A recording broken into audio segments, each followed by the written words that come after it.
അണ്ണാൻ മരം കയറ്റം മറക്കില്ലല്ലോ.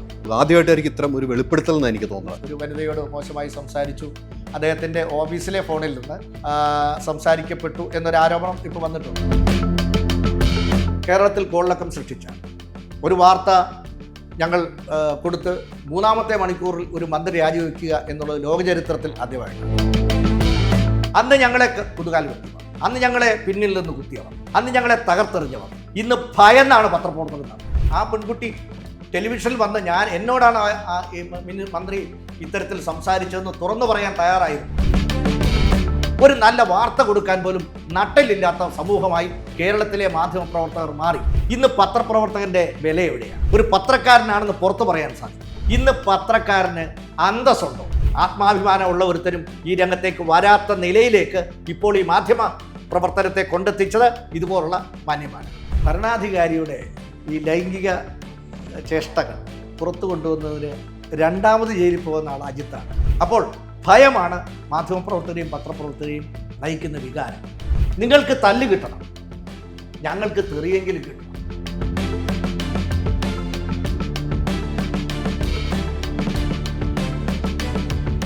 വാട്സാപ്പ് വഴി ഇംഗ്ലീഷ് പഠിക്കാൻ ഇംഗ്ലീഷ് കഫേ ഉള്ളപ്പോൾ ഇംഗ്ലീഷ് ഒരു വിഷയമേ അല്ല. English cafe, we present you the perfect English. WhatsApp now 9633388575. നമസ്കാരം, ഞാനിപ്പോൾ ഉള്ളത് കുണ്ടന്നൂർ ഒരു സാറ്റലൈറ്റ് ചാനലിൻ്റെ ഓഫീസിലാണ്. നമുക്കറിയാം സാറ്റലൈറ്റ് ചാനലിൻ്റെ ഒരു വളർച്ച ഭീകരമായി വളർന്നുകൊണ്ടിരിക്കുകയാണ്. വീണ്ടും ഒരു ചാനലിൻ്റെ പ്രസക്തി എത്രമാത്രമാണ്? അതുമായി ബന്ധപ്പെട്ട് അതിൻ്റെ CEO-യാണ് മംഗളത്തിൽ ദീർഘകാലം ഉണ്ടായിരുന്ന അജിത്. അദ്ദേഹത്തെ ഒന്ന് കാണണം, ഈ ചാനലിൻ്റെ നിലവിലെ സാഹചര്യങ്ങൾ എന്തൊക്കെയാണെന്ന് അറിയണം. എനിക്ക് പിന്നിൽ കാണുന്നതാണ് ന്യൂസ് മലയാളം 24/7 ഓഫീസ്. ഈ കാണുന്നതാണ് ഓഫീസ്. ഈ ഓഫീസ് കുണ്ടന്നൂരാണ് ഇപ്പോൾ ഉള്ളത്. നമുക്ക് ഇതുമായി ബന്ധപ്പെട്ട് അദ്ദേഹത്തിനെ ഒന്ന് കാണുകയും അദ്ദേഹത്തിൻ്റെ അടുത്ത് കുറച്ച് കാര്യങ്ങൾ ചോദിച്ചു മനസ്സിലാക്കി. അദ്ദേഹം ഇപ്പോൾ ഇവിടെ തന്നെ നമുക്ക് വേണ്ടി വെയിറ്റ് ചെയ്യുന്നുണ്ട്. ഞാൻ വരുമെന്ന് പറഞ്ഞു. ഇതാണ് അജിത് എന്ന് പറയുന്ന ഈ സ്ഥാപനത്തിൻ്റെ CEO. നമുക്കറിയാം. സാറേ നമസ്കാരം. ഞങ്ങളിങ്ങനെ ഈ നിലവിൽ കുറേ സാറ്റലൈറ്റ് ചാനലിൻ്റെ വളർച്ചയുണ്ട്. ഈ ചാനലിൻ്റെ എന്തൊക്കെയാണ് പുതിയ മാർഗ്ഗങ്ങൾ, എങ്ങനെയാണ് മുന്നോട്ട് പോയി കാര്യങ്ങളൊക്കെ ചോദിക്കണം. നമുക്ക് ഈ അകമൊക്കെ ഒന്ന് കാണണം. നമുക്കൊന്ന് മോളിൽ കയറി ഇരുന്നിട്ട് സംസാരിച്ചാലോ? ഓക്കെ. എത്ര വർഷം കൊണ്ടാണ് ഇത് ഈ കെട്ടിടം? ഇപ്പോൾ 1 വർഷമേ ആയുള്ളൂ ഈ കെട്ടിടത്തിൻ്റെ പണി തുടങ്ങി. ഇപ്പോൾ ഇത് 1 വർഷത്തിൽ കഴിഞ്ഞ ഒരു 13 മാസമായി കെട്ടിടത്തിൻ്റെ പണി തുടങ്ങിയിട്ട്. ഒരു 6-7 മാസമായി. 7 മാസം കഴിഞ്ഞു ഇത് സാറ്റലൈറ്റ് ചാനൽ ടെലികാസ്റ്റ് ആരംഭിച്ചു. ഇപ്പോൾ എനിക്ക് തോന്നുന്നു AR VR XR ആ ഒരു സംരംഭം ഇപ്പോൾ കൊണ്ടുവന്നിരിക്കുകയാണ് അല്ലേ? അത് ഇന്ത്യയിലെ ന്യൂസ് ചാനലിൽ ഇത് മാത്രമേ ഉള്ളൂ, ഞങ്ങൾക്ക് മാത്രമേ ഉള്ളൂ. ഇവിടെ കയറി വരുമ്പോൾ തന്നെ ഒരു വലിയൊരു ആംബിയൻസ് ആണല്ലോ ആക്കിയിരിക്കുന്നത്. ഇത്രയും ബ്യൂട്ടിഫുൾ ആയ ഒരു സ്റ്റുഡിയോ, ഒരു ചാനൽ കോംപ്ലക്സ് കേരളത്തിൽ മറ്റൊരാൾക്കൊണ്ടെന്ന് തോന്നുന്നു. മറ്റൊരു ചാനൽ സ്വന്തം ബിൽഡിംഗ് ആണ്. എത്ര ഏക്കറിലാണ്? ഇത് 68 സെന്റ്. 68 സെന്റിലാണ്. 15,000 square feet. 3000, എനിക്ക് തോന്നുന്നു 300-350 സ്റ്റാഫുകൾ അല്ലേ? ഇതെല്ലാം നമുക്ക് ഇരുന്ന് സംസാരിക്കണം. കുറേ കാര്യങ്ങൾ എനിക്ക് ചോദിക്കാനുണ്ട്. മംഗളത്തിൻ്റെ യാത്ര തൊട്ട് എനിക്ക് കാര്യങ്ങൾ ചോദിക്കാനുണ്ട്.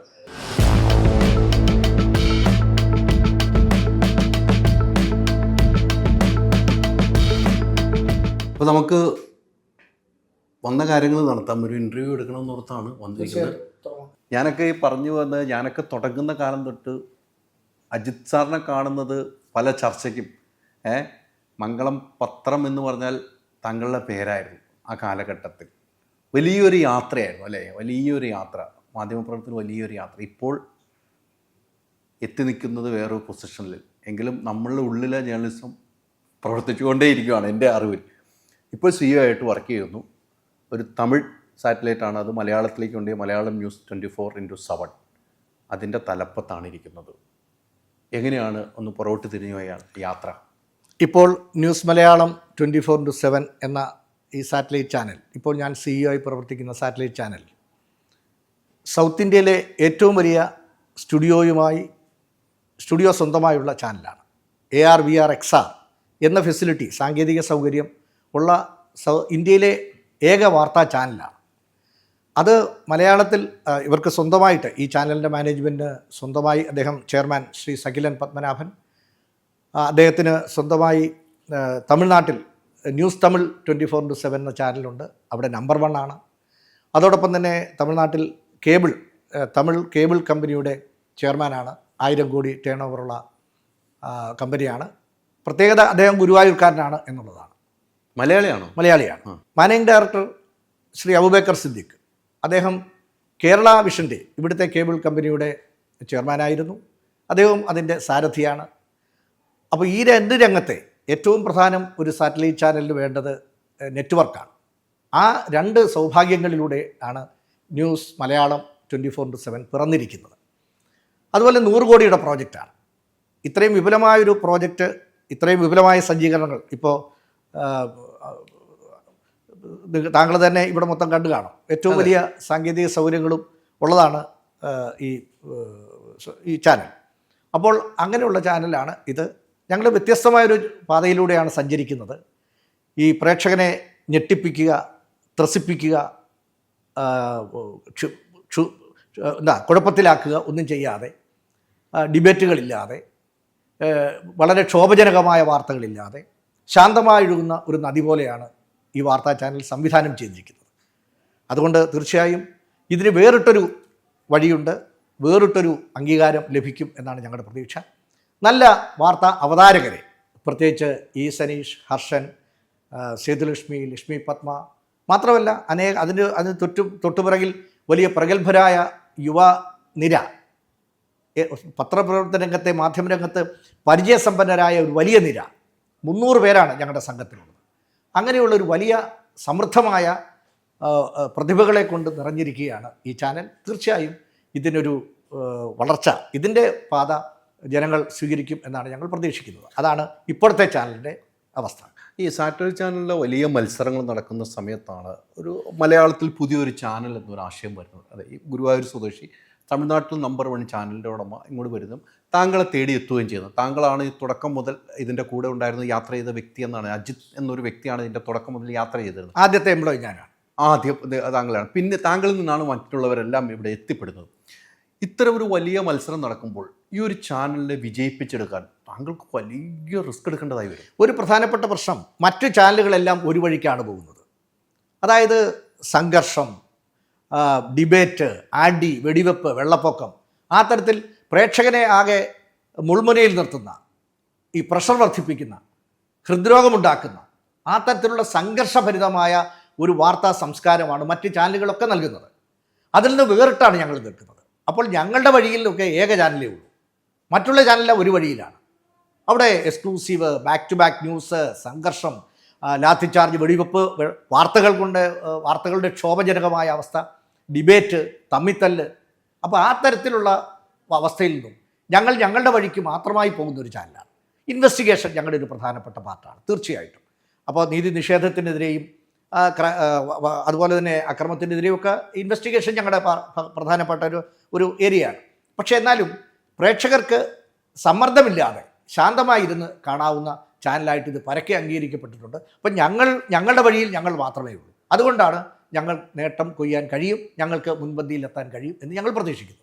അജിത്ത് എന്നൊരു വ്യക്തിയുടെ ഒരു യാത്ര മംഗളത്തിൽ നിന്നാണ് തുടങ്ങിയത്. എൻ്റെയൊക്കെ അറിവ് മംഗളത്തിൽ നിന്നും തുടങ്ങി വലിയ ഒരു സ്വാധീനം മംഗളം പത്രം. എനിക്ക് തോന്നുന്നു മംഗളം പത്രത്തിൻ്റെ ഒരു റേറ്റ് തന്നപ്പോൾ ആ റേറ്റ് ഒന്ന് കുറച്ചുകൊണ്ട് 2.5 രൂപ 1.5 രൂപയിലേക്ക് ആ റേറ്റ് ഏകീകരിച്ച് മംഗളം ഭയങ്കര വിപ്ലവം സൃഷ്ടിക്കപ്പെട്ടു.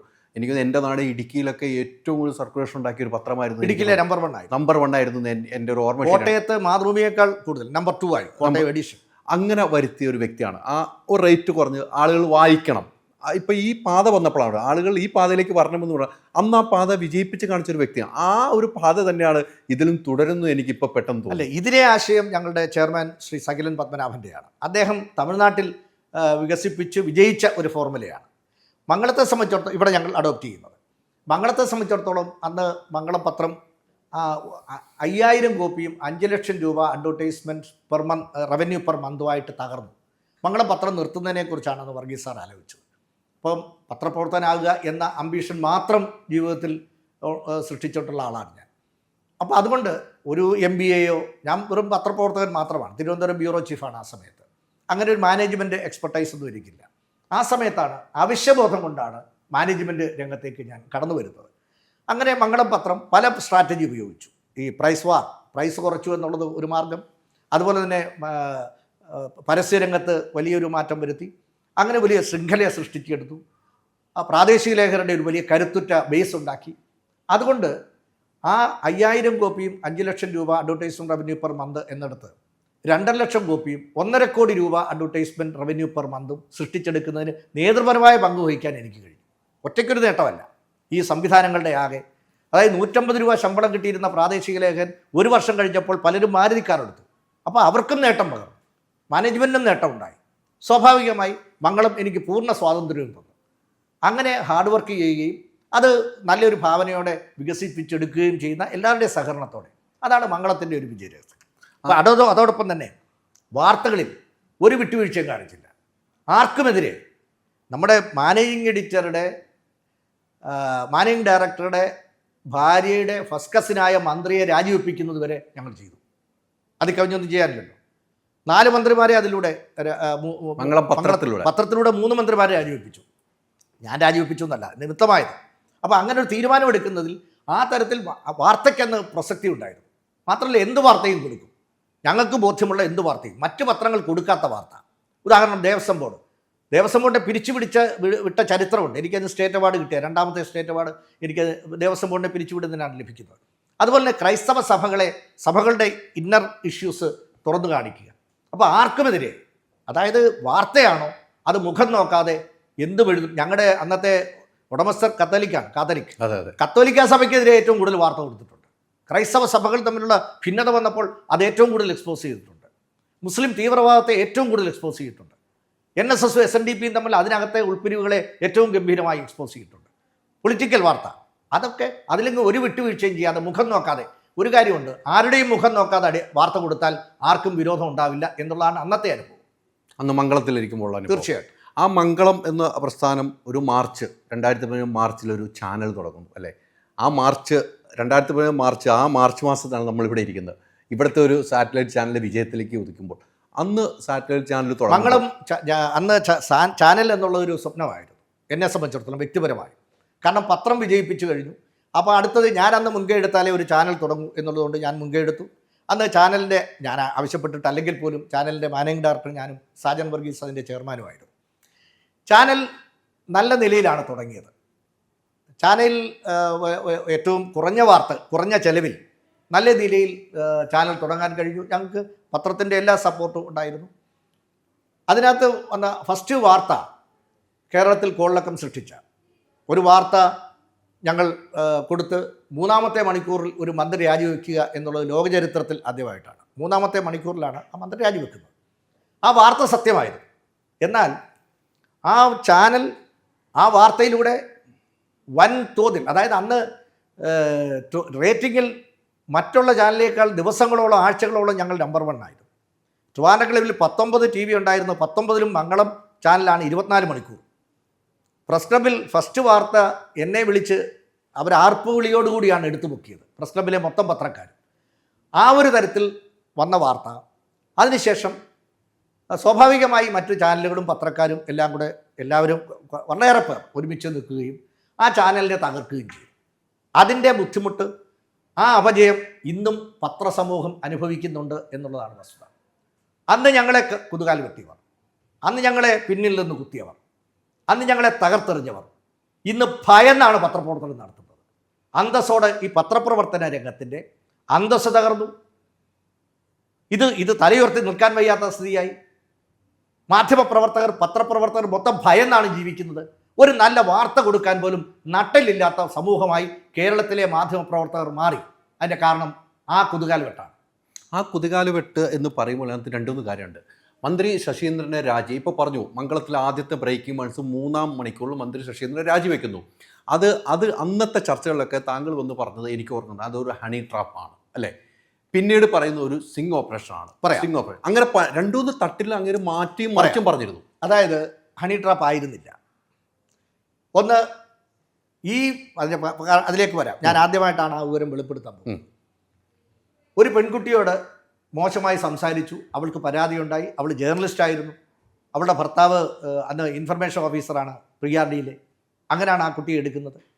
അവളോട് സംസാരിച്ചത് മോശമായി, അവൾ റെക്കോർഡ് ചെയ്തു, നമ്മുടെ ബ്യൂറോ ചീഫിനെ കാണിച്ചു. എൻ്റെ മുമ്പിൽ വരുന്നില്ല പ്രശ്നം. അതിനകത്തൊരു വാർത്തയുണ്ടെന്ന് മനസ്സിലായി. ആദ്യം പരാതി പറഞ്ഞപ്പോൾ അത് ഇഗ്നോർ ചെയ്തു. അത് പരാതിയൊന്നും നടക്കില്ല, തെളിവില്ലല്ലോ എന്ന് പറഞ്ഞു. പിന്നെ അത് റെക്കോർഡ് ചെയ്ത് കൊണ്ടുവന്നപ്പോൾ അതിനകത്ത് വാർത്തയുണ്ടെന്ന് മനസ്സിലായി. ആ വാർത്തയാണ് കൊടുക്കാൻ തീരുമാനിക്കുന്നത്. ആ വാർത്ത കൊടുക്കാൻ തീരുമാനിച്ചു കഴിഞ്ഞ് വലിയ സംഭവം ഉണ്ടായി. എന്നോടന്ന് പത്രപ്രവർത്തക യൂണിയൻ ജനറൽ സെക്രട്ടറി ആയിരുന്ന നാരായണൻ,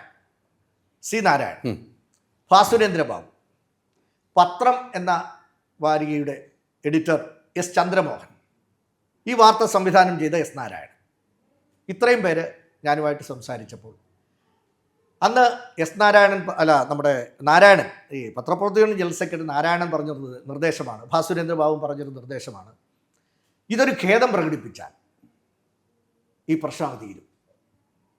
അന്നൊരു ചാനലിനെ കടുത്ത് ഞെരിച്ച് കൊല്ലുമോ എന്നൊരു ഭയം എനിക്കുണ്ടായിരുന്നു. ഈ ചാനലിനെ മറ്റുള്ള പത്രങ്ങളും ചാനലുകളും വളഞ്ഞിട്ട് ആക്രമിക്കുന്നു, പോലീസ് ആക്ഷൻ എടുക്കുന്നതിലേക്ക് വരുന്നു, ഗവൺമെൻറ്റും മാർക്സിസ്റ്റ് പാർട്ടിയും എതിരായിട്ട് നിൽക്കുന്നു. അപ്പോൾ ചാനലിനെ എങ്ങനെയും രക്ഷപ്പെടുത്തണം. അപ്പോഴാണ് ഇത് ഒരു സ്റ്റിംഗ് ഓപ്പറേഷൻ ആയിരുന്നുവെന്നും ഈ തരത്തിൽ ഇങ്ങനൊരു ആർക്കെങ്കിലും ബുദ്ധിമുട്ടുണ്ടായതിൽ ഖേദം പ്രകടിപ്പിക്കുന്നു എന്നൊരു വാക്ക് ഞാൻ പറഞ്ഞാൽ എല്ലാ പ്രശ്നവും തീരും എന്ന് ഭാസുരേന്ദ്രബാബുവും ഈ നാരായണനും, പത്രപ്രവർത്തക യൂണിയൻ ജനറൽ സെക്രട്ടറി നാരായണനും പറഞ്ഞതിൻ്റെ അടിസ്ഥാനത്തിലാണ് ഞാൻ ഖേദം പ്രകടിപ്പിക്കുന്നത്. അത് എൻ്റെ പ്രൊഫഷണൽ ജീവിതത്തിൽ ഞാൻ ചെയ്ത ഏറ്റവും വിഡ്ഢിത്തമാണ്. മറ്റുള്ളവർ പറയുന്നത് കേൾക്കാൻ പാടില്ല എന്നുള്ളതിൻ്റെ ഏറ്റവും വലിയ ഉദാഹരണമാണ്. ഇത്രയും പേർ പറഞ്ഞപ്പോൾ ഞാൻ ഖേദം പ്രകടിപ്പിക്കുന്നു. ആ ഖേദം പ്രകടിപ്പിച്ചപ്പോൾ അതിനെ ഒരു കുറ്റസമ്മതമായി എടുത്തുകൊണ്ട് ഗവൺമെൻറ് ആക്ഷനിലേക്ക് പോയി. അന്ന് ആക്ഷനിലേക്ക് പോകത്തില്ല. ഈ പത്രസമൂഹം അന്ന് എന്തുകൊണ്ട് ഇവരെ അറസ്റ്റ് ചെയ്യുന്നില്ല എന്നാണ് ഇവിടുത്തെ പത്രക്കാർ വിളിച്ചു ചോദിച്ചത്. അതുകൊണ്ടെന്താ, അതിനുശേഷം ഇന്ന് പത്രപ്രവർത്തകൻ്റെ വില എവിടെയാണ്?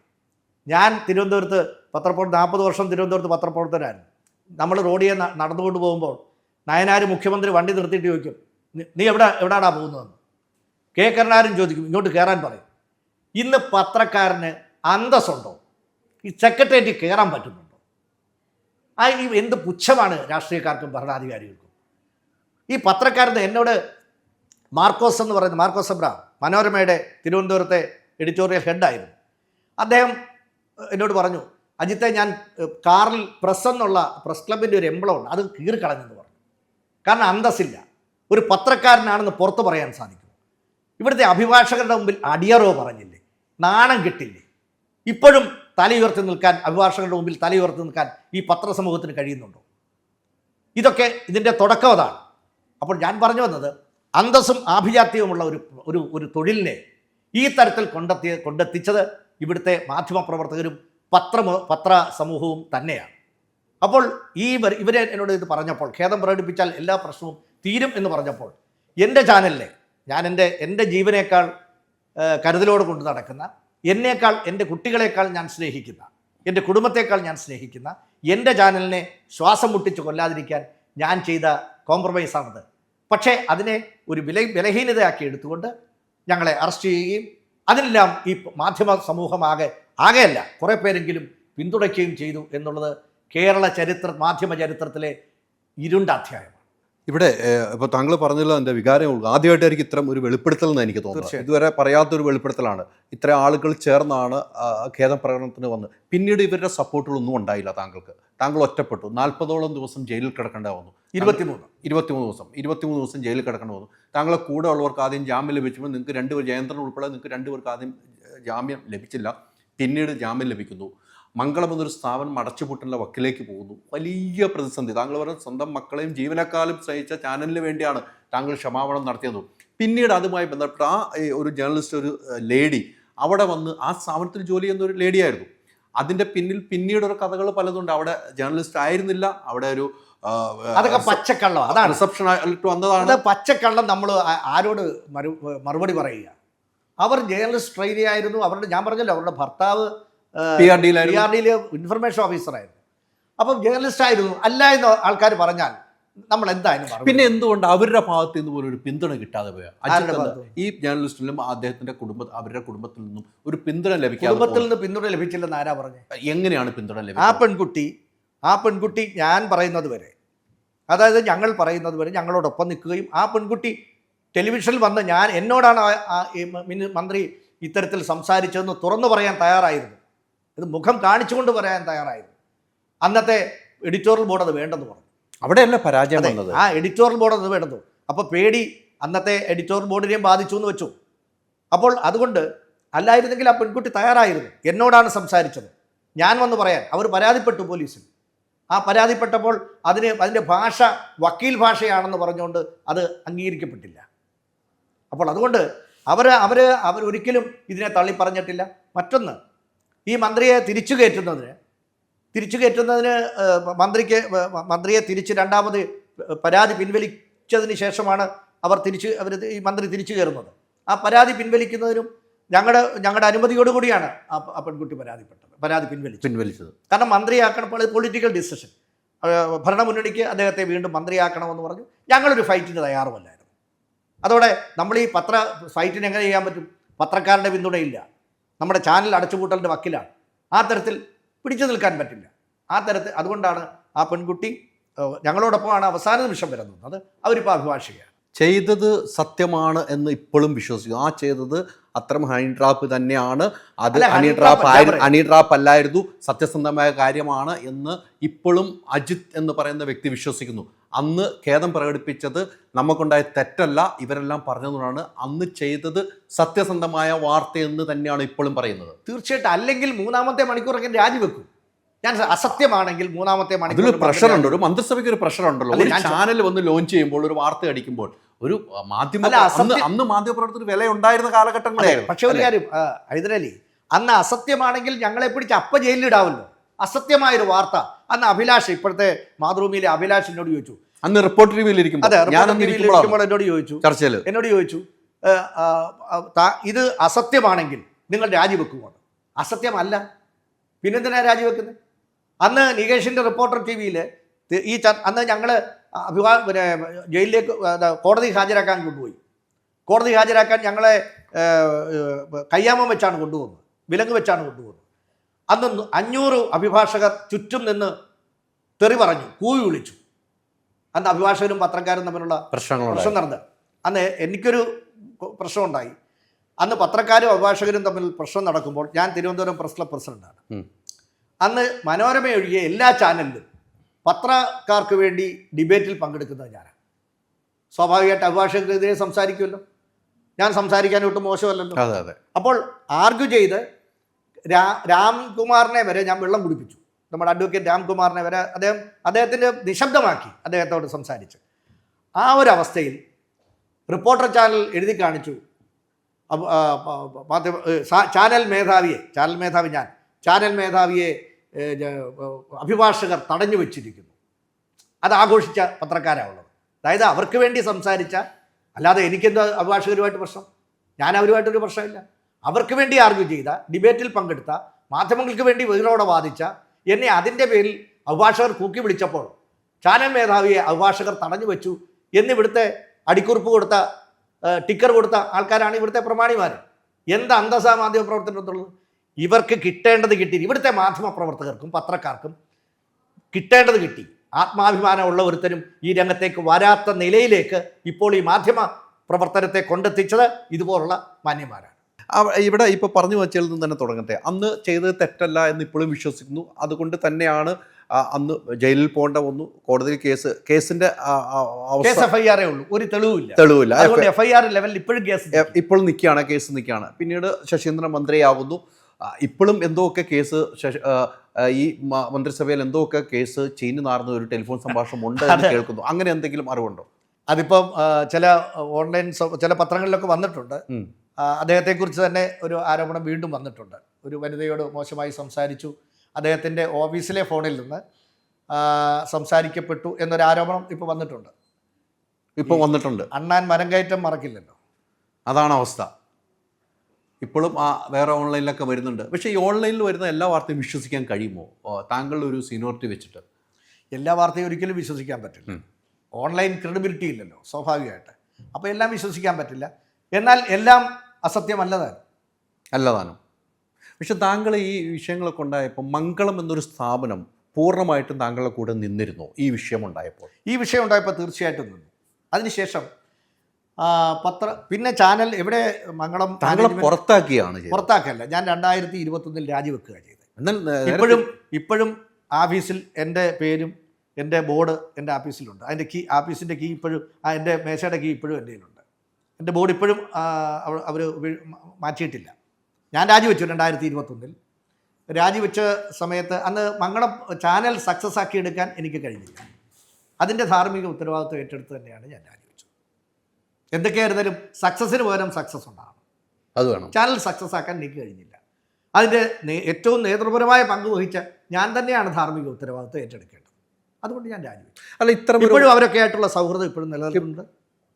ഇത്തരം ഒരു വാർത്ത മംഗളം തുടങ്ങുമ്പോൾ, സാറ്റലൈറ്റ് തുടങ്ങി ഇത്തരം ഒരു വാർത്ത വേണമെന്ന് ഈ പെൺകുട്ടി ആലോചിച്ച് ചെയ്തതാണ്, അല്ലെങ്കിൽ അതിൻ്റെ പിന്നിൽ കുറേ ഗ്യാങ്ങുകൾ ഉണ്ടായിരുന്നു, നിങ്ങളെപ്പോലെ എഡിറ്റോറിയൽ ഉണ്ടായിരുന്ന കുറേ പേര് ഉണ്ടായിരുന്നു എന്നാണ് എനിക്ക് തോന്നുന്നത്. പക്ഷെ അത് താങ്കളുടെ ടേബിൾ വരാതെയാണ് ടെലികാസ്റ്റ് ചെയ്തതെന്നാണ് ഇപ്പോൾ പറയുന്നത്. താങ്കൾ അറിയുന്ന അത് കഴിഞ്ഞാന്ന് പറയുന്നു. അങ്ങനെയാണല്ലോ ഇപ്പോൾ എൻ്റെ അടുത്ത് പറഞ്ഞല്ല. അറിവോട് കൂടിയാണ്.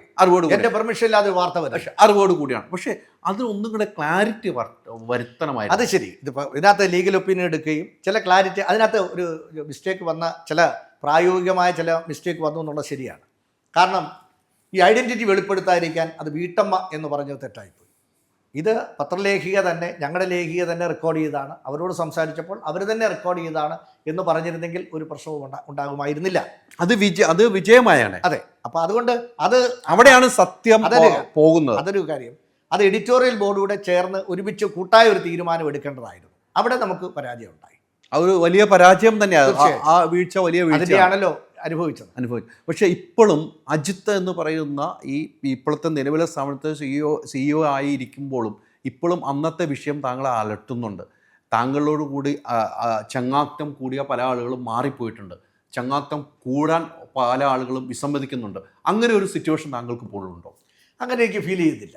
ഞാൻ ജയിലിൽ നിന്ന് ഇറങ്ങി ആദ്യം എന്നെ വിളിച്ച് സംസാരിച്ച് ഓഫീസിൽ AKG സെൻട്രൽ കൊണ്ടു കയറ്റുന്നത് കോടിയേരി ബാലകൃഷ്ണൻ. എന്നെ വിളിച്ച്, അതായത് നമ്മുടെ G. കാർത്തികേയൻ്റെ മകൻ ശബരിനാഥിൻ്റെ കല്യാണത്തിനാണ് ഞാൻ ആദ്യമായിട്ട് കാണുന്നത്. അപ്പോൾ കോടിയേരിയും ചേച്ചിയും വന്ന് വിളിച്ച് നാളെ വീട്ടിൽ കയറി ഇരിക്കരുത്, നാളെ AKG സെൻറ്റർ ഒന്ന് കാണണമെന്ന് പറഞ്ഞ് എനിക്ക് ഇൻ്റർവ്യൂ തന്ന് എന്നെ വീണ്ടും ഏറ്റവും കൂടുതൽ പിന്തുണച്ചതിൽ ഒരാൾ കോടിയേരി ബാലകൃഷ്ണൻ. അത്തരമൊരു സാറ്റലൈറ്റ് ചാനൽ വേണ്ടായിരുന്നു. പിന്നീട് ചിന്തിച്ചിട്ടുണ്ടോ എനിക്കത് വേണ്ടായിരുന്നു, അത് തുടങ്ങണ്ടായിരുന്നു, എൻ്റെ ഭാവി ചാനൽ തുടങ്ങണ്ടായിരുന്നല്ല. ഇന്നായിരുന്നെങ്കിൽ ആ വാർത്ത കൊടുക്കുന്നതിന് മുമ്പ് അതിൻ്റെ നാനാവശങ്ങൾ ഞാൻ പരിശോധിക്കുമായിരുന്നു. നാനാവശങ്ങൾ പരിശോധിക്കും. എൻ്റെ ലീഗൽ ഒപ്പീനിയൻ ഉൾപ്പെടെയുള്ള നാനാവശങ്ങൾ പരിശോധിക്കുമായിരുന്നു. അവിടെയാണ് ഏറ്റവും വീഴ്ച സംഭവിച്ചത്. അതെ. എന്നാലും ഒരു കാര്യമുണ്ട് ഹൈദരേ, വാർത്ത ഞാൻ നേരത്തെ പറഞ്ഞല്ലോ, അതിനു മുമ്പ് 3 മന്ത്രിമാരെ രാജിവെപ്പിച്ചിട്ടുണ്ട്. എങ്ങനെയാണെന്നറിയാം. ഒന്ന് PJ ജോസഫ്, മംഗളം മാനേജിംഗ് ഡയറക്ടർ സാജൻ വർഗീസിൻ്റെ ഭാര്യ, അവരുടെ വൈഫ് ഹൗസിൻ്റെ ഫസ്റ്റ് കസിൻ, ആ തരത്തിലുള്ള ആളാണ് PJ ജോസഫ്. അദ്ദേഹം വിമാനത്തിൽ കൈയിട്ട ഒരു ഇഷ്യൂ ഉണ്ടല്ലോ, അതിൻ്റെ IG സന്ധ്യ റിപ്പോർട്ട് എടുത്താൽ വേണ്ടി ഗവൺമെൻറ് ചുമതലപ്പെടുത്തി. ആ സന്ധ്യയുടെ റിപ്പോർട്ട് എൻ്റെ ഒരു ലേഖകൻ കൊണ്ടു തന്നപ്പോൾ അത് അച്ചടിക്കാൻ, ഫ്രണ്ട് പേജിൽ അച്ചടിക്കാൻ ധൈര്യം കാണിച്ചാണ്. ഞാനല്ല വാർത്ത എഴുതിയത്, കൊടുക്കാൻ കാരണം ഞാനാണെന്ന് മാത്രമേ ഉള്ളൂ. അന്നത്തെ തീരുമാനമെടുത്തത്. രണ്ടാമത് TU കുരുവിള രാജകുമാരി ഭൂമി ഇടപാട് ഞാനാണ് വാർത്ത എഴുതുന്നത്. എൻ്റെ പേര് വെച്ച് ഞാൻ 10 ദിവസം എഴുതിയതിന് ശേഷമാണ് രാജകുമാരി മറ്റു പത്രങ്ങൾ ടേക്കപ്പ് ചെയ്യുന്നത്. അന്ന് ചാനലുകളൊന്നും സജീവമല്ല. പത്രങ്ങൾ ടേക്കപ്പ് ചെയ്ത് TU കുരുവിള രാജിവെക്കുന്നു. അതിൻ്റെ തുടക്കം രാജീവ് നാരായണസ്വാമി എന്ന ഇടുക്കി കളക്ടർ എന്നെ വിളിച്ച് കരഞ്ഞതാണ്. രാത്രി വിളിച്ച് കരഞ്ഞു, അജിത്തെ എന്നെ കുരുവിള മന്ത്രി 19 തവണ നന്ദയ്ക്ക് വിളിച്ചു, എന്താ സ്വാമി കാരണം എന്നതിൽ നിന്നാണ് ആ വാർത്ത ഉണ്ടാകുന്നതും. 10 ദിവസം അടിച്ച് പിന്നെ TU കുരുവിള രാജിവെക്കുകയും ചെയ്തു. മൂന്നാമത്തെ എൻ്റെ ജീവിതത്തിലെ ഏറ്റവും വിഷമകരമായൊരു ഘട്ടം KB ഗണേഷ് കുമാറിൻ്റെ രാജിയാണ്. ഇന്നും എൻ്റെ മനസ്സിൽ ഒരു ദുഃഖം തളം കെട്ടി നിൽക്കുന്ന ഒരവസരമാണ്. KB ഗണേഷ് കുമാറിൻ്റെ ജീവിതത്തിൽ ആദ്യമായി പ്രസംഗിപ്പിക്കുന്ന ഞാനാണ്. ഇരകൾ എന്ന സിനിമ ഇറങ്ങുന്നതിന് ഒരാഴ്ച മുമ്പ്. അന്ന് ഒരു പ്രസംഗത്തിന് വേണ്ടി KB ഗണേഷ് കുമാറിൻ്റെ വീട്ടിൽ ചെന്നപ്പോൾ ഗണേഷ് അകത്തോട്ട് ഓടുകയായത്. എനിക്ക് പ്രസംഗിക്കാനൊന്നും അറിയത്തില്ല, ഞാൻ വരത്തില്ലെന്ന് പറഞ്ഞു. അങ്ങനെയുള്ള ഗണേഷിനെ അങ്ങ് നിർബന്ധിച്ച് എന്തൊക്കെ പ്രസംഗിക്കണം ഡിസ്കസ് ചെയ്ത് പറയിപ്പിച്ച് ഒക്കെ പ്രസംഗിച്ച് കഴിഞ്ഞ് ഇന്ന് കേരളത്തിലെ ഏറ്റവും നല്ല പ്രസംഗകനിൽ പ്രമുഖനാണ് KB ഗണേഷ് കുമാർ. എൻ്റെ നാട്ടിൽ വന്ന്, നൂറിനാട് എൻ്റെ നാട്ടിൽ വന്ന്, തിരുവനന്തപുരം പ്രസ് ക്ലബ്ബിൽ വന്ന്, മംഗളത്തിൻ്റെ മീറ്റിങ്ങിൽ വന്ന് ഒക്കെ എന്നെ ആദ്യം പ്രസംഗിപ്പിച്ചത് നിങ്ങളെ ഈ അജിത്താണ് എന്ന് പറഞ്ഞ് അദ്ദേഹം സംസാരിച്ചിട്ടുണ്ട്, അംഗീകരിച്ചിട്ടുണ്ട്. അദ്ദേഹത്തിൻ്റെ വാർത്ത നിങ്ങൾക്കറിയാം. ഒരാൾ വന്ന് ഒരു വനിതാ സുഹൃത്തിൻ്റെ ഭർത്താവ് വന്ന് അടിച്ചു എന്നൊരു വാർത്ത. അത് കിട്ടിയപ്പോൾ കൊടുക്കണോ വേണ്ടയോ തീരുമാനിക്കുന്ന ഞാനാണ്. കൊണ്ടുവന്നത് വേറെ ലേഖന കൊടുക്കണോ വേണ്ടേ. അന്ന് KS ബാലസുബ്രഹ്മണ്യാണ് DGP. ഞാൻ സ്വാമിയെ വിളിച്ചു ചോദിച്ചു, സ്വാമി ഇത് സത്യമാണോ അല്ലയോ? സത്യമാണെന്ന് പറഞ്ഞു. ഒരു ദിവസം ഞാൻ വെച്ചുകൊണ്ടിരുന്നു. അന്ന് രാത്രി ഞാൻ ഉറങ്ങിയില്ല. ആ വാർത്ത കൊടുക്കണോ? ഗണേഷിൻ്റെ ഓഫീസിൽ എന്ന് ഞാൻ ഓഫീസിൽ തന്നാലും എല്ലാവരെയും വിളിച്ച് അജിത്ത് എന്നെക്കുറിച്ച് 10 മിനിറ്റ് എല്ലാവരോടും പ്രസംഗിക്കാതെ പുള്ളി ഇരിക്കത്തില്ല. അത്രയ്ക്ക് എൻ്റെ ഒരു സ്വന്തം സഹോദരനെ പോലെ എന്നെ ഇഷ്ടപ്പെടുന്ന, എനിക്കും ഇഷ്ടപ്പെടുന്ന ഒരാളാണ്. ആ ആൾ എതിര് വാർത്ത കൊടുക്കണോ? ഇനി കൊടുക്കാതിരുന്നാൽ മറ്റു പത്രങ്ങളെടുത്ത് കൊടുക്കും. ഇന്നലെ നാളെ വാർത്ത തമസ്കരിക്കാൻ ആർക്കും പറ്റില്ല. അങ്ങനെയാണ് ആ വാർത്ത കൊടുക്കേണ്ടി വരുന്നത്. ഗണേഷിൻ്റെ പേര് പറയാതെ രാവിലെ എന്നെ PC ജോർജ് വിളിച്ചു. അജിത്ത് എന്നോട് മാത്രമായിട്ട് പറഞ്ഞത് ആരാ മന്ത്രി? ഞാൻ അവസാനം നിർബന്ധിച്ചപ്പോൾ PC ജോർജിനോട് പറഞ്ഞു. PC ജോർജ് അല്പം കഴിഞ്ഞ് പത്രസമ്മേളനം നടത്തി ആ മന്ത്രി KB ഗണേഷ് എന്ന് പറഞ്ഞ് അടിക്കുകയും ചെയ്തു. ഇതാണ് അന്ന് സംഭവിച്ചത്. അതാണ് മൂന്നാമത്തെ മന്ത്രി. നാലാമത്തെ മന്ത്രിയാണ് AK ശശീന്ദ്രൻ. എൻ്റെ ജീവിതത്തിൽ ഏറ്റവും വിഷമകരവും ഇപ്പോഴും സങ്കടപരമായ ഒരു അനുഭവമാണ് ഗണേഷ് കുമാറിന്. അത് അത്രയും സങ്കടം എന്ന് പറയാനുള്ള കാരണം എന്താണ്? അത്രയ്ക്ക് അടുപ്പമുള്ള ഒരു വ്യക്തിക്കെതിരെ അദ്ദേഹം അത് സ്വാഭാവികമായിട്ട് രാജിവെക്കേണ്ടി വരുമെന്ന് എനിക്കറിയാം. രാജിവെക്കേണ്ടി വരുന്ന ഒരു വാർത്ത കൊടുക്കുന്നതിന് ഞാൻ നിമിത്തമാകും. അത് ഏറ്റവും സങ്കടകരമല്ലേ? മറ്റാരെങ്കിലും ചെയ്ത് കൊടുക്കാതിരിക്കാൻ പറ്റില്ല. വാർത്തയാണ്. അപ്പോൾ എൻ്റെ തൊഴിലിനോട് ഞാൻ ചെയ്യുന്ന അപരാധമായി പോകും. അപ്പോൾ ഞാൻ തൊഴിലിനോട് നീതി പുലർത്തണമെങ്കിൽ സുഹൃത്തിനോട് അനീതി പുലർത്തിയേ പറ്റൂ. അവിടെ മാധ്യമപ്രവർത്തകനും സൗഹൃദവും അതിൽ മാധ്യമപ്രവർത്തകൻ വിജയിച്ചു എന്നുള്ളതാണ്. ഈ മാധ്യമപ്രവർത്തന നേരത്തെ ഇപ്പോൾ നമ്മൾ പറഞ്ഞു വെച്ചാൽ മാധ്യമപ്രവർത്തകർ ഇപ്പോൾ എവിടെ എത്തിയിരിക്കുന്നു നമുക്ക് പോലും അറിയില്ല. ഒരു വിലയില്ലാത്ത കാലത്താണ് ഇപ്പോൾ. 100% ഞാൻ പറയുന്നു. ആ 100% താങ്കൾ പറഞ്ഞത് യോജിക്കുകയാണ്. ഒരു വിലയില്ല. പണ്ടൊക്കെ ഈ കന്യാനാർ പോയാൽ വണ്ടി കയറ്റുന്ന കഥയും കരുണാകരൻ പോയാൽ വിളിച്ച് വണ്ടി കയറ്റുന്ന കഥയും പറയുന്ന ആ കാലഘട്ടം ഇപ്പോൾ ഒരു MLA പോലും തിരിഞ്ഞു നോക്കില്ല. അല്ലെങ്കിൽ സെക്രട്ടേറിയറ്റിലെ ജീവനക്കാരൻ്റെ അടുത്ത് പോയാൽ പോലും നമ്മുടെ ഒരു കാര്യം വേണമെന്ന് വെച്ചാൽ നടത്തി തരാത്ത അവസ്ഥയാണ്. സത്യസന്ധമായ കാര്യം. അങ്ങനെയുള്ള ആൾ ഇവിടെ ഒരു സാറ്റലൈറ്റ് ചാനൽ ഇപ്പോൾ തുടങ്ങിയിട്ട് അതിൻ്റെ നേതൃത്വത്തിൽ CEO ആയിട്ട് വരുമ്പോൾ ഇവിടെയുള്ള മാധ്യമപ്രവർത്തകരുടെയും വില ഇത് തന്നെയല്ലേ? അല്ല, മാധ്യമപ്രവർത്തകരുടെ വിലയിടിവ് എല്ലാവർക്കും തുല്യമാണ്. എല്ലാവർക്കും ബാധ്യത. എനിക്കും ബാധ്യത, താങ്കൾക്കും ബാധ്യത. ഇപ്പൊ പണ്ട് ഹൈദരാലി റിപ്പോർട്ടറിൽ ഇരുന്നപ്പോൾ വിളിച്ചാൽ ആ സ്വീകാര്യത ഇപ്പൊ വിളിച്ച ഏതെങ്കിലും ഉദ്യോഗസ്ഥരെ വിളിച്ചാൽ കിട്ടും? ഇല്ല, ഒരിക്കലും ഇല്ല. അപ്പൊ അതുകൊണ്ട് മാധ്യമപ്രവർത്തകരുടെ വിലയിടിഞ്ഞു എന്നുള്ളത് എല്ലാവർക്കും ബാധകമാണ്. പക്ഷേ ഇനി അതിനകത്ത് എന്ത് ചെയ്യാൻ പറ്റും എന്നുള്ളതാണ്. പക്ഷേ ഈ ആന പിഴിഞ്ഞാലും തൊഴുത്തിൽ കെട്ടാൻ പറ്റില്ല. അതുകൊണ്ട് അന്തസ്സുള്ള മാധ്യമപ്രവർത്തകർക്ക് ഇനിയും അന്തസ്സോടെ പ്രവർത്തനം നടത്താൻ ഒരു ചെറുപ്പക്കാരിപ്പോഴും റെഡിയാണ്. പക്ഷേ അവർ ഭയം മാറ്റി അവരെ ധൈര്യം കൊടുക്കാൻ ഇവിടുത്തെ മുതിർന്ന മാധ്യമപ്രവർത്തകർ തയ്യാറാണ്. ഞാൻ മംഗളം പത്രത്തിൽ ഇരുന്നപ്പോൾ എൻ്റെ ജില്ലാ ലേഖകന്മാരോട് പറയുമായിരുന്നു, പ്രാദേശിക ലേഖകന്മാരെല്ലാം പറയുമായിരുന്നു, നമ്മുടെ ഓഫീസ് കല്ലെറിയണം. സത്യസന്ധമായ വാർത്തകൾ നിങ്ങൾ കൊടുത്തിട്ട് നമ്മുടെ ഓഫീസിന് കല്ലേറ് കിട്ടണം. നിങ്ങൾക്ക് തല്ല് കിട്ടണം, ഞങ്ങൾക്ക് തെറിയെങ്കിലും കിട്ടണം. സത്യസന്ധമായ വാർത്തയുടെ പേരിൽ എങ്കിലേ നമ്മൾ മാധ്യമപ്രവർത്തനം പത്രപ്രവർത്തനം നടത്തുന്നു എന്ന് അഭിമാനിക്കാവൂ എന്ന് പറയുമായിരുന്നു.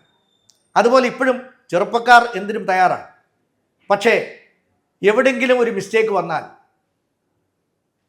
ആ വ്യക്തിയെ സംരക്ഷിക്കാനും ആ വ്യക്തിയെ പ്രൊട്ടക്റ്റ് ചെയ്ത് അവൻ്റെ ജീവിത സുരക്ഷിതത്വം നൽകാനും ചാനൽ ആ മാധ്യമ മേധാവികൾക്ക് കഴിയണം. ആ ചങ്കൂറ്റത്തോടെ ആർജവത്തോടെ ആ ഉറപ്പ് നൽകിയാൽ ഇപ്പോഴും ചെറുപ്പക്കാർ അത്ഭുതങ്ങൾ ചെയ്യും. ആ റിസ്ക് എടുക്കാൻ ഇവിടുത്തെ ഒരു മാധ്യമ മേധാവിയും തയ്യാറല്ല എന്നുള്ളതാണ് ഇപ്പോഴത്തെ നല്ല വാർത്തകൾ വരാതിരിക്കുന്നതിൻ്റെ കാരണം. പത്രത്തിൽ നല്ല വാർത്തകൾ വന്നിട്ട് എത്ര നാളായി? ഒരു നല്ല ഒരു ശ്രദ്ധേയമായ വാർത്ത വന്നിട്ട് എത്ര കാലമായി? ചാനൽ ഈ തൊടുന്യായങ്ങളും ചർച്ചയൊക്കെ നടത്തും. ആരെയിരുന്ന് വിനു വിജോണ്ടിരുന്ന് ചർച്ച, ആൾക്കാരെ വിനു വിജോന്റെ ചർച്ചയാണല്ലോ ഏറ്റവും പ്രധാനമായിട്ടുള്ളത്. അവൻ വിനുവിൽ നിന്ന് നടുക്കിരിക്കുന്നു, ഇപ്പുറത്ത് ഇരിക്കുന്ന ആൾക്കാർ പിണറായി വിജയനെ ചീത്ത പറയുന്നു. അത് അഭിപ്രായങ്ങളാണ്. നേരെ മറിച്ച് ഇൻവെസ്റ്റിഗേറ്റീവായിട്ടൊരു സാധനം, ഒരു വാർത്ത പുറത്തു കൊണ്ടുവന്നിട്ട് മറച്ചു വെക്കുന്നത് പുറത്തു കൊണ്ടുവരണമല്ലോ. ആ പുറത്തു കൊണ്ടുവന്നിട്ട് ഏത് ചാനലാണ് കൊണ്ടുവന്നത്? അടുത്ത കാലത്ത് ഏത് പത്രമാണ് കൊണ്ടുവന്നത്? അപ്പോൾ ഭയമാണ് മാധ്യമപ്രവർത്തകരെയും പത്രപ്രവർത്തകരെയും നയിക്കുന്ന വികാരം. അത് മാറ്റാൻ ഇവിടുത്തെ ചാനൽ മേധാവികളും പത്രമേധാവികളും തയ്യാറാണ്. അല്ലാതെ ഒരു പ്രശ്നം ഉണ്ടാകുമ്പോൾ അവനെ കൈവിട്ട് അവനെ പാർട്ടിക്കാർക്കോ പോലീസിനോ എറിഞ്ഞു കൊടുത്ത് മാളത്തിലേക്ക് ഒളിക്കുന്ന ഇപ്പോഴത്തെ മാധ്യമ നേതൃ സംസ്കാരം മാറിയാൽ തീർച്ചയായിട്ടും ചെറുപ്പക്കാർ അത്ഭുതങ്ങൾ കാണിക്കും. അത്തരമൊരു മാറ്റങ്ങളായിരിക്കും മലയാളം ന്യൂസ് കൊണ്ടുവരാൻ പോകുന്നത്.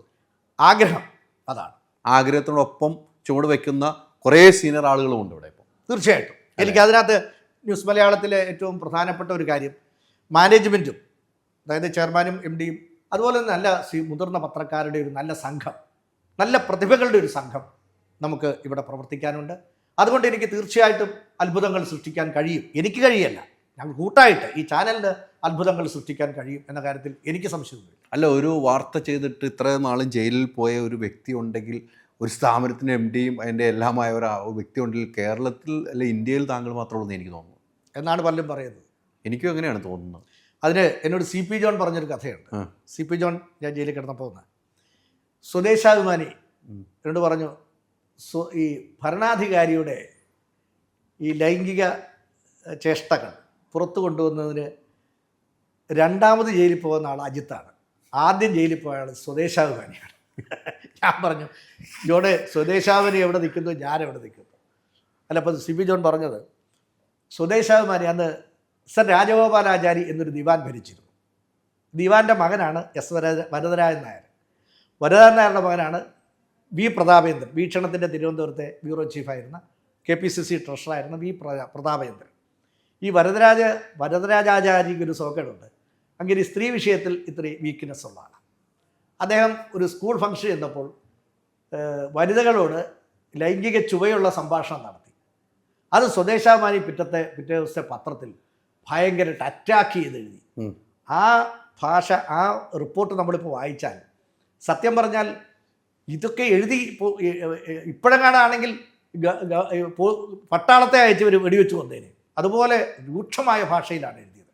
അങ്ങനെയാണ് സ്വദേശാഭിമാനിയെ അറസ്റ്റ് ചെയ്യുകയും നാട് കടത്തുകയും ചെയ്യുന്നത്. അപ്പോൾ അതിനുശേഷം പിന്നെ ഞാനാണെന്ന് സി പി ജോൺ പറഞ്ഞ് എനിക്കറിയാം ജയിലിൽ വന്നപ്പോൾ അല്ലേ. താങ്കൾക്ക് രാഷ്ട്രീയമായിട്ട് നല്ല പിടിപാടായിരുന്നു. താങ്കൾ പത്രപ്രവർത്തനത്തിൽ എല്ലാ രാഷ്ട്രീയ പാർട്ടികളുമായിട്ട് നല്ല ബന്ധത്തിൽ പോയിക്കൊണ്ടിരുന്ന ഒരു വ്യക്തി തന്നെയായിരുന്നു. അതിലേറ്റവും അടുപ്പമുണ്ടായിരുന്ന ഒരു രാഷ്ട്രീയക്കാരൻ എന്ന് വെച്ചാൽ ആരായിരിക്കും? K Karunakaran, EK Nayanar, VS Achuthanandan എന്നെക്കുറിച്ച് മംഗളത്തിൻ്റെ ചടങ്ങിൽ പ്രസംഗിച്ചിട്ടുണ്ട്. സ്വാഭാവികമായിട്ട് രമേശ്, അടുത്ത തലമുറയെല്ലാം വേണുവായിരുന്നാലും സതീശൻ, അല്ലെങ്കിൽ ഇപ്പം ഇവന് കോടിയേരി ഗോവിന്ദൻ മാഷ്, അവരെ ജി സുധാകരൻ, എല്ലാവരുമായിട്ടും പിണറായി വിജയൻ്റെ ഫസ്റ്റ് മീറ്റ് ദ പ്രസ് ഞാനല്ലേ നടത്തുന്നത്. സ്ഥാപനത്തിൻ്റെ ഇനാഗ്രേഷനും അദ്ദേഹത്തോട് ഞാൻ ഫോണിൽ പറഞ്ഞപ്പോൾ അദ്ദേഹം പ്രസംഗം അയച്ചു തരികയാണ്. ആ ബന്ധം, വ്യക്തിപരമായ ബന്ധത്തിന് ഒരു കോട്ടവും തുടക്ക സമയത്ത് അദ്ദേഹത്തിനും ചില തെറ്റിദ്ധാരണ ഉണ്ടായിരുന്നു. അതിനുശേഷം അത് മാറുകയും ഞങ്ങൾ തമ്മിൽ പിന്നെ പലപ്പോഴും കാണുകയും അതൊന്നും അദ്ദേഹം മനസ്സിൽ വെച്ചിട്ടില്ല, ഞാനും മനസ്സിൽ വെച്ചിട്ടില്ല. ഈ സാറ്റലൈറ്റ് എന്ന് പറയുന്നത് ഇപ്പോൾ എല്ലാം വിരൽത്തുമ്പിലാണല്ലേ. ഇപ്പോൾ ഒരു ഓൺലൈൻ ചാനൽ മതി ആളുകൾക്ക് വാർത്ത കാണാൻ. യൂട്യൂബ് ചാനൽ, ഞാനൊക്കെ യൂട്യൂബിലേക്ക് മാറിയത് അതുകൊണ്ട് തന്നെയാണ്. ആളുകൾക്ക് കാണാൻ എത്രയും പെട്ടെന്ന് ഇതാണ് ഇത്. പക്ഷേ ഒരു സാറ്റലൈറ്റ് ചാനൽ വിജയിച്ചെടുക്കണമെങ്കിൽ ഒത്തിരി കടമ്പകൾ ഉള്ളപ്പോഴാണ് ഇത്തരം റിസ്ക്. പക്ഷേ ഒരു കാര്യമുണ്ട്, സാറ്റലൈറ്റ് ചാനൽ വിജയിപ്പിച്ചെടുത്താൽ അത് വിജയമാണ്. കാരണം യൂട്യൂബ് ചാനലിൻ്റെ ക്രെഡിബിലിറ്റികൾ ഇല്ല. യൂട്യൂബ് ചാനൽ ആർക്കും തുടങ്ങാം, ക്രെഡിബിലിറ്റി ഇല്ല. അതൊരു വലിയ പ്രശ്നം തന്നെയാണ്. പിന്നെ എണ്ണപ്പെരുപ്പം. അപ്പോൾ മുൻപിൽ വരാനുള്ള ശ്രമത്തിൽ എന്തും പറയാനുള്ള ഒരു വ്യഗ്രത, ഏതൊക്കെ ഭയങ്കരമായിട്ട് അച്ചടിച്ച്. മാത്രമല്ല യൂട്യൂബ് ചാനലിൻ്റെ ഒരു സോഷ്യൽ മീഡിയയിലെ പ്രത്യേകത, ഒന്നുകിൽ BJP ആയിരിക്കണം, അല്ലെങ്കിൽ CPM ആയിരിക്കണം, അല്ലെങ്കിൽ CPM ആയിരിക്കണം, വിത്ത് മുസ്ലിം ലീഗ് അല്ലെങ്കിൽ മുസ്ലിം കൾച്ചർ. അങ്ങനെയൊക്കെ ആണെങ്കിൽ പിടിച്ചു നിൽക്കാൻ പറ്റൂ എന്നൊരു ധാരണ വരുന്നുണ്ട്. ഇൻഡിപെൻഡൻ്റ് ആയിട്ട് നിൽക്കുന്നവർക്ക് അത് എൻ്റർടൈൻമെൻറ്റാണ് നടക്കും. ഈ ന്യൂസ് ചാനലുകൾക്ക് പിടിച്ചു നിൽക്കാൻ പറ്റുന്നില്ല എന്നൊക്കെ ഒരു ധാരണയുണ്ട്. ആ ധാരണയ്ക്ക് എതിരായ ഒരു രീതി ഇതുവരെ സോഷ്യൽ മീഡിയയിൽ വന്നിട്ടില്ല. അതൊരു അപജയമാണ്, സ്വതവേ ദൗർബല്യമാണ്. മറ്റൊരു കാര്യം കൂടെ ചോദിച്ച് അവസാനിപ്പിക്കാം. താങ്കളുടെ കൂടെയൊക്കെ ജോലി ചെയ്യുന്ന പ്രദീപ് അല്ലേ, മംഗളത്തിലൊക്കെ ഉണ്ടായിരുന്നു. പ്രദീപിൻ്റെ ഒരു മരണവുമായി ബന്ധപ്പെട്ട് പിന്നീട് താങ്കളുടെ പേരിലേക്കൊക്കെ വലിച്ചു കിടക്കുന്ന ഒരു വിഷയങ്ങളുണ്ടായി അല്ലേ. പ്രദീപിൻ്റെ മരണവുമായി ബന്ധപ്പെട്ട് അത് വലിയ ചർച്ച ചെയ്യപ്പെട്ടു. പ്രദീപ് താങ്കൾക്ക് മെസ്സേജ് അയക്കും, മറിച്ച് മെസ്സേജ് അയച്ചു, അങ്ങനെയൊക്കെ ചർച്ച ചെയ്യപ്പെട്ടു. അതിൽ എന്താണ് വാസ്തവമുള്ളത്? പ്രദീപുമായിട്ട് എന്താണ് വിഷയം? പ്രദീപ്, ഫിറോസ് രണ്ടുപേര് ന്യൂസ് 18 നിന്ന് ഇറങ്ങിയപ്പോൾ എൻ്റെ അടുത്ത് രാജിവെച്ച ശേഷം ഓഫീസിൽ വന്ന് പറയാം, ഞങ്ങൾ നാളെ ജോയിൻ ചെയ്യാം. അവിടെ അപ്പോൾ കസേര കൊടുത്ത ആളാണ് ഞാൻ. അതായത് എൻ്റെ പെർമിഷൻ ഇല്ലാതെ അവിടുന്ന് രാജിവെച്ചിട്ട് ഇവിടെ വന്ന് അഴിത്തേട്ടാ ഞങ്ങൾ നാളെ രാവിലെ ജോയിൻ ചെയ്യുകയാണ് എന്ന് പറഞ്ഞപ്പോൾ ഓഫീസിൽ കസേര കൊടുത്ത ആളാണ് ഞാൻ. ആ പ്രദീപ് എനിക്ക് അനുകൂലമായിട്ടും എതിരായിട്ടും വാർത്ത കൊടുത്തിട്ടുണ്ട്. ഞങ്ങൾ തമ്മിൽ ഒരു തർക്കവും ജീവിതത്തിൽ ഉണ്ടായിട്ടില്ല. 2 പ്രാവശ്യം മംഗളത്തിൽ നിന്ന് പോയതിന് ശേഷം 2 പ്രാവശ്യമേ അദ്ദേഹത്തെ കണ്ടിട്ടുള്ളൂ. അദ്ദേഹത്തിന് ഒരു പണിഷ്മെൻറ്റ് ട്രാൻസ്ഫർ കൊടുത്തു, അദ്ദേഹം സ്വീകരിച്ചില്ല, അതിൻ്റെ പേരിൽ രാജിവെച്ചു. അങ്ങനെയാണ് പോകുന്നത്. പക്ഷേ അദ്ദേഹം ഒരു ആക്സിഡൻറ്റിൽ മരിക്കുന്നു. മരിച്ചു കഴിഞ്ഞപ്പോൾ ആദ്യം ഇത് പിണറായി വിജയനിലേക്കാണ് പോയത്. പിണറായി വിരുദ്ധമായ ഒത്തിരി റിപ്പോർട്ടുകൾ അന്ന് എനിക്കൊന്ന് കർമ്മ ന്യൂസിലോ പ്രദീപ് കൊടുക്കുമായിരുന്നു. പിന്നെ ശ്രീകണ്ഠൻ നായരിലേക്ക് വന്നു. ശ്രീകണ്ഠൻ നായരും വന്നു. പിന്നെ അതിനകത്ത് ഞാനും കൂടെ പങ്കാളിയാണ്. സത്യം പറഞ്ഞാൽ നേരത്തെ പറഞ്ഞ ചില വ്യക്തികൾ ആ വീട്ടുകാരെയൊക്കെ തെറ്റിദ്ധരിപ്പിച്ച് അല്ലാതെ ഒന്നുമില്ല. കാരണം ഞാൻ പ്രദീപിനെ മെസ്സേജ് അയച്ചിട്ടില്ല, പ്രദീപിനെ വിളിച്ചിട്ടില്ല. ആകെ വിളിച്ചിട്ടുള്ളത് 1-2 പ്രാവശ്യം പ്രദീപ് ഇങ്ങോട്ട് പറഞ്ഞപ്പോൾ മാത്രമേ വിളിച്ചിട്ടുള്ളൂ. അങ്ങനെ അല്ലാതെ വിളിച്ചിട്ടില്ല. അങ്ങനെ ഒരു സംഭവം ഞങ്ങൾ തമ്മിൽ ഉണ്ടായിട്ടില്ല. എൻ്റെ ഓഫീസിലും വീട്ടിലും വന്ന് അദ്ദേഹം 2 പ്രാവശ്യം കണ്ടിട്ടുണ്ട്. അത് അദ്ദേഹത്തിനെതിരെ ചില കേസുകളുണ്ടായി ഈ വാർത്ത വന്നതിൻ്റെ പേരിൽ. ആ കേസ് കമ്പനി ഏറ്റെടുത്ത് നടത്തുകയും ചെയ്തു. അതിനുവേണ്ടിയാണ് അദ്ദേഹം എന്നെ വിളിക്കുന്നത്. അപ്പോൾ ആരൊക്കെയോ പറഞ്ഞ് പ്രചരിപ്പിച്ചതാണ്. പക്ഷേ അത് അന്വേഷണത്തിൽ സത്യസന്ധമല്ല, അത് അസത്യമാണെന്ന് തെളിയുകയും ഇവരാരും അദ്ദേഹം അപകടത്തിലൂടെ മരിച്ചതാണെന്ന് ക്രൈംബ്രാഞ്ചും പോലീസും റിപ്പോർട്ട് ചെയ്യുകയും ചെയ്തിട്ടുണ്ട്, കണ്ടെത്തുകയും ചെയ്തിട്ടുണ്ട്. അത് വേറെ സുനിൽ പരമേശ്വരൻ സ്വാമി, അയാളാണ് കാന്തല്ലൂർ സ്വാമി, അയാളാണ് കൊന്നതെന്ന് ജന്മഭൂമി പത്രത്തിൽ വന്നു. ശ്രീകണ്ഠൻ നായർ ആണ് അതിൻ്റെ പിന്നിൽ നിന്ന് ചില ചാനലുകളിൽ വന്നു, മറുനാടൻ മലയാളി അങ്ങനെ ആലോചിച്ചു ഞാനാണെന്ന് വന്നു. അവസാനം പിണറായി വിജയൻ്റെ തലയ്ക്ക് കുറച്ച് അതല്ലെന്ന് ഈ ആക്സിഡൻറ്റിലാണ് മരിച്ചത്. താങ്കൾ ഒരു ടാർഗറ്റ് ഇപ്പോഴും ചെയ്യുന്നുണ്ടോ? ഇപ്പോൾ ടാർഗറ്റ് ചെയ്യുന്നുണ്ടോയെന്ന് എനിക്കറിയില്ല. പക്ഷേ ടാർഗറ്റ് ചെയ്യപ്പെട്ടിരുന്നു. നമ്മൾ ചില നിർഭയമായ ചില കാര്യങ്ങൾ ചെയ്യുമ്പോൾ ടാർഗറ്റ് ചെയ്യപ്പെടും. എനിക്കതിലൊരു ഭയവും ഉള്ള ആളല്ല. ഭയമെന്നൊരു കാര്യം എൻ്റെ ജീവിതത്തിൽ, എൻ്റെ രക്തത്തിൽ അലിഞ്ഞു ചേർന്നിട്ടില്ല. എന്തിനെ നേരിടാനുള്ള ധൈര്യം അന്നുകൊണ്ട് ഇന്നുമുണ്ട്.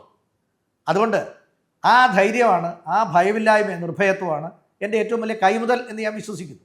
അപ്പോൾ ടാർഗറ്റ് ചെയ്യപ്പെട്ടാൽ അതിനെയൊക്കെ വെറും പുച്ഛത്തോടെ നേരിടാൻ തയ്യാറുള്ള ആളാണ് ഞാൻ. അപ്പോൾ ടാർഗറ്റ് ചെയ്യപ്പെട്ടിട്ടുണ്ട്, അതിൻ്റെ ബുദ്ധിമുട്ട് അനുഭവിക്കാൻ ഞാൻ തയ്യാറാണ്. അല്ലെങ്കിൽ ഈ പണിയല്ല വല്ല എൽഡികൾക്ക് പണിക്ക് പോയാൽ മതിയാണ്.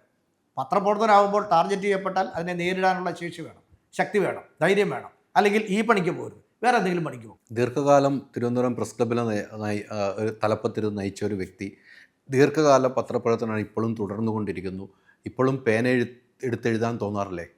തീർച്ചയായിട്ടും കഥകൾ എഴുതുന്നില്ലേ? ഞാൻ കലാമതിയിൽ ഈയിടയ്ക്ക് ഒരു കഥ വന്നിരുന്നു. തീർച്ചയായിട്ടും പുസ്തകം എഴുതണമെന്നുണ്ട്. എഴുതുക എന്നുള്ളതാണ് നമ്മുടെ ഏറ്റവും ലഹരി. അത് കൈകൊണ്ട് തന്നെ എഴുതണം. ഈ ടൈപ്പ് ചെയ്യുന്നത് കൈകൊണ്ട് തന്നെ എഴുതണം. അതൊരു ലഹരിയാണ്. തീർച്ചയായിട്ടും ഉള്ളിൽ ഇതിന് എനിക്ക് ഒരു ഭയങ്കര പാഷനേറ്റാണ് ഞാൻ.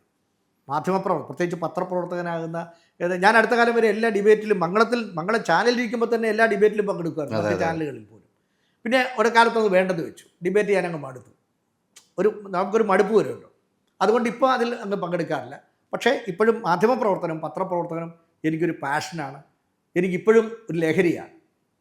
രാഷ്ട്രീയമൊക്കെ നോക്കുന്ന ആളാണ്. ഇനിയിപ്പം ഇടതുപക്ഷ സർക്കാരിൻ്റെ ഇനി കുറച്ച് നാളും കൂടെ ഉള്ളൂ. ഇനി പുതിയ സർക്കാർ രൂപീകരണമൊക്കെ വരികയാണ്. മുഖ്യമന്ത്രിയെ ചൊല്ലി പ്രശ്നങ്ങൾ കോൺഗ്രസ്സിലുണ്ട്.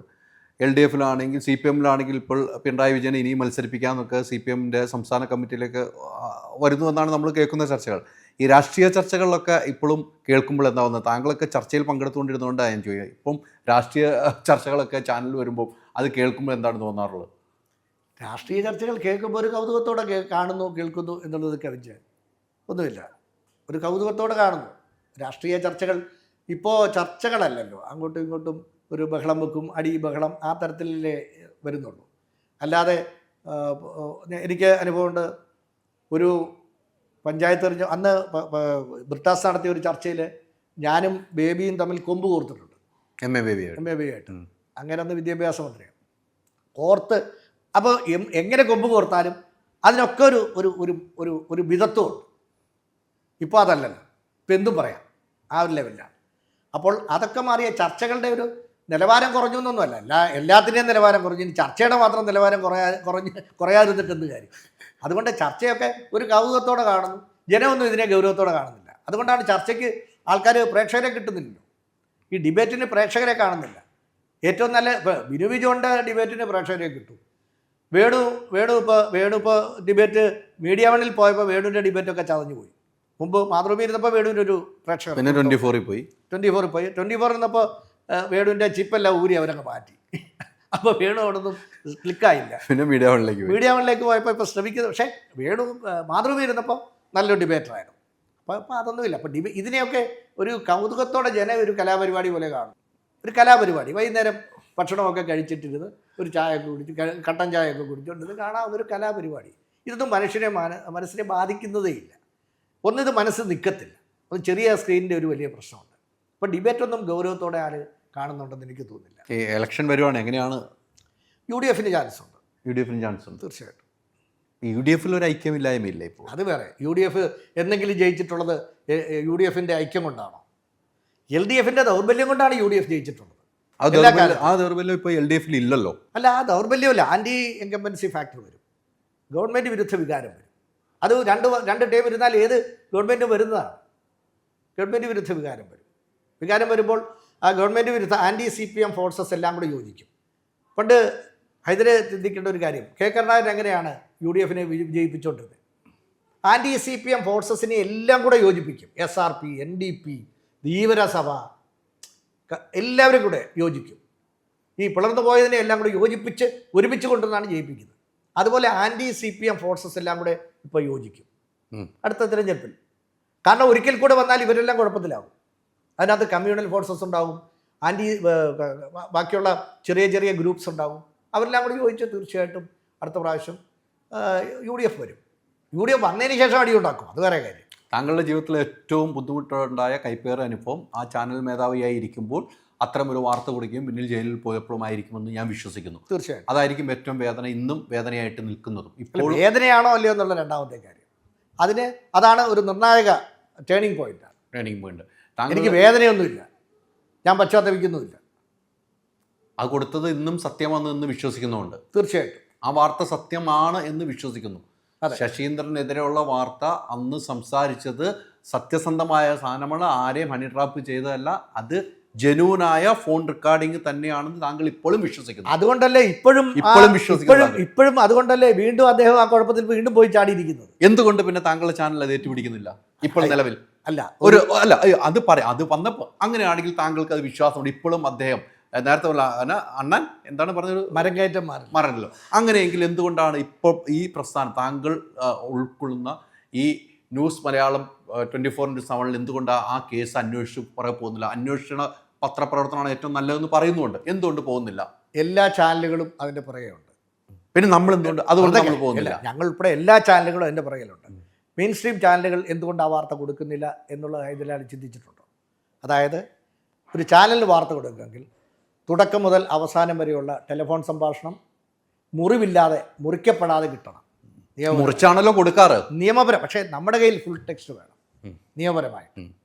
കോടതി ആവശ്യപ്പെട്ടാൽ നമ്മൾ എഡിറ്റഡ് വെർഷൻ അല്ല കൊടുക്കേണ്ടത്, ഫുൾ വെർഷൻ കൊടുക്കണം. മനസ്സിലായോ? അത് റെക്കോർഡ് ചെയ്തതായിരിക്കണം. ആ റെക്കോർഡ് അല്ലാതെ കോപ്പി ചെയ്തതായിരിക്കരുത്. അപ്പോൾ ഈ സാങ്കേതിക പ്രശ്നങ്ങൾ നിയമപരമായിട്ടുണ്ട്. IT ആക്ട് അനുസരിച്ച്, പത്രപ്രവർത്തനമല്ല, ഡിഫമേഷൻ IT ആക്ട് അനുസരിച്ച് ഇതൊക്കെ ഉണ്ടെങ്കിലേ ആ വാർത്ത കൊടുക്കാൻ പറ്റൂ. അതുകൊണ്ടാണ് മറ്റ് ചാനലുകൾക്കും അത് കൊടുക്കാൻ പറ്റാത്തതെന്നാണ് ഞാൻ വിശ്വസിക്കുന്നത്. നമ്മളും അതിൻ്റെ പുറകിലാണ്, അന്വേഷണത്തിലാണ്. ഏത് വാർത്തയ്ക്ക് പുറകിലും അല്ല, ഈ വാർത്തയ്ക്കും അന്വേഷണം, എല്ലാ വാർത്തയുടെ പുറകെ എല്ലാ പത്രക്കാരും പോകും. ഈ വാർത്തയ്ക്കും അജിത്ത് എന്ന വ്യക്തി CEO ആയിട്ടിരിക്കുന്ന ചാനലിലെ മലയാളം ന്യൂസ് ചാനൽ എന്ന നിലയിൽ ഏറ്റവും ഭംഗിയോടുകൂടി ആർജവത്തോടുകൂടി വന്നുകൊണ്ടിരിക്കുന്ന ചാനൽ ആ വാർത്തയ്ക്ക് പിന്നിൽ യാത്ര ചെയ്തുകൊണ്ടിരിക്കുകയാണ്. ഒരു വാർത്തയുണ്ടെങ്കിൽ ആ വാർത്തയ്ക്ക് പുറകെ വാർത്തയാണെങ്കിൽ തീർച്ചയായും എല്ലാ പത്രക്കാരും പോകും. കിട്ടുന്നവൻ ഭാഗ്യവാൻ. നിലവിൽ ആർക്കും കിട്ടിയിട്ടില്ല. എന്നാൽ കിട്ടിയെങ്കിൽ വാർത്ത വന്നേനെ, നമുക്കും കിട്ടിയിട്ടില്ല. വാർത്ത വന്നേനെ, കിട്ടുന്നവർ വാർത്ത കൊടുക്കും. എന്തായാലും താങ്കളുടെ ആർജവം ഇനിയും ഒത്തിരി മുന്നോട്ട് പോകട്ടെ. നല്ലൊരു പ്രസ്ഥാനം, ഈ പറഞ്ഞ പോലെ ഞാൻ എല്ലാം കയറി കണ്ടു കഴിഞ്ഞപ്പോൾ തന്നെയാണ് നമുക്ക് തോന്നിയത് വലിയ ഒരു പ്രസ്ഥാനമാണ്. തീർച്ചയായിട്ടും ഹൈദരെ, എനിക്ക് 100% വിശ്വാസമുണ്ട്. ന്യൂസ് മലയാളം എന്ന ചാനൽ കേരളത്തിലെ ചാനൽ സംസ്കാരത്തിന് വേറിട്ട ഒരു പന്ഥാവ് തുറക്കുന്നതായിരിക്കും, വേറിട്ടൊരു വ്യക്തിത്വം നൽകുന്നതായിരിക്കും. തീർച്ചയായും ഈ ചാനൽ അംഗീകരിക്കപ്പെടും. ഒരു വലിയ വളർച്ച ഈ ചാനലിനെ കാത്തിരിപ്പുണ്ട്. കാരണം അന്തരീക്ഷം മലിനമാക്കാതെ ഒരു മാധ്യമ സാംസ്കാരിക പരിസരത്തെ സൃഷ്ടിച്ചെടുക്കാനാണ് ഈ ചാനൽ ശ്രമിക്കുന്നത്. അതുകൊണ്ട് ഞങ്ങൾക്ക് പൂർണ്ണ വിശ്വാസമുണ്ട്. ഞങ്ങൾ പെട്ടെന്ന് കേരളത്തിൻ്റെ ഏറ്റവും ശ്രദ്ധേയമായ ചാനലുകളിൽ ഒന്നായിട്ട് ഇത് മാറും. തീർച്ചയായിട്ടും അങ്ങനെ ഉണ്ടാകട്ടെ. കാത്തിരുന്ന് കാണാം. ഒത്തിരി സന്തോഷം. Thank you. വാട്സാപ്പ് വഴി ഇംഗ്ലീഷ് പഠിക്കാൻ ഇംഗ്ലീഷ് കഫേ ഉള്ളപ്പോൾ ഇംഗ്ലീഷ് ഒരു വിഷയമേ അല്ല. English cafe, we present you the perfect English. WhatsApp now 9633 888 575.